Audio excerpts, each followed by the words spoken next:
අපේ ජීවිතයේදී අපි දැනුම සහ තොරතුරු රැස් කරන්නෙමු. අපි සිතන්නේ අපේ මනස පිරී ඇති තරමට අපි වඩා ප්‍රඥාවන්ත බවයි. නමුත් සෙන්දහම කියා දෙන්නේ සැබෑ ප්‍රඥාව පිළිගැනීමට නම් පළමුව අපේ මනස හිස් කළ යුතු බවයි.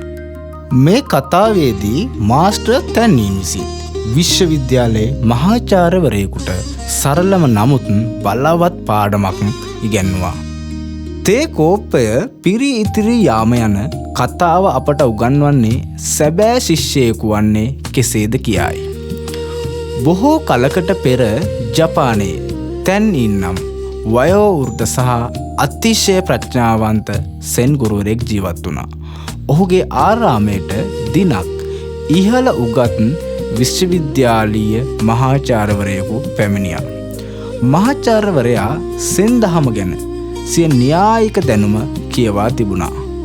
ඔහු සිතුවේ මාස්ටර් තැන්නින් මට අවසාන රහස් පමණක් කියා දිය යුතුයි. මම මූලික දේවල් දන්නවා. මහාචාර්යවරයා ආඩම්බරයෙන් සහ තමන්ගේම දැනුමේ බරින් යුතුව මාස්ටර් තැන්නින් හමුවට ගොස් ගුරුවරයාට ඉගැන්වීමට පටන් ගත්තා. මාස්ටර්, මම දර්ශනය සහ බුදුදහම ගැන පුළුල්ව දැන සිටිනවා. නමුත් මට සෙන්දහමේ සාරය පැහැදිලි කරන්න. මාස්ටර් තැන්නින් කිසිවක් නොකියා සංසුන්ව තේ සෑදීමට පටන් ගත්තා. ඔහු තේ මහාචාර්යවරයාගේ කෝප්පයට දමා ඉතා සෙමින් තේ කෝප්පයට පෙරෙව්වා. මහාචාර්යවරයා කතා කරමින් සිටි අතර මාස්ටර් තැන්නින් කෝප්පය පිරී ඉතිරී යනතුරුත් තේ මේසේ පුරා ගලනතුරුත් නොනවත්වාම තේවත් කළා. මහාචාර්යවරයා කම්පනයෙන් සහ කෑගසන සොරෙන් මෙසේ පැවසුවා. නවත්තන්න මාස්ටර්, කෝප්පය පිරී ඉතිරී ගිහින් ඔබට තවදුරටත් වත් කළ නොහැකි.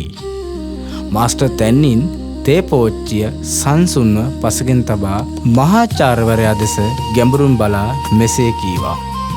මේ තේ කෝප්පය වගේ ඔබත්. ඔබ ඔබේම අදහස් සහ උපකල්පන වලින් පිරී ඉතිරී සිටිනවා.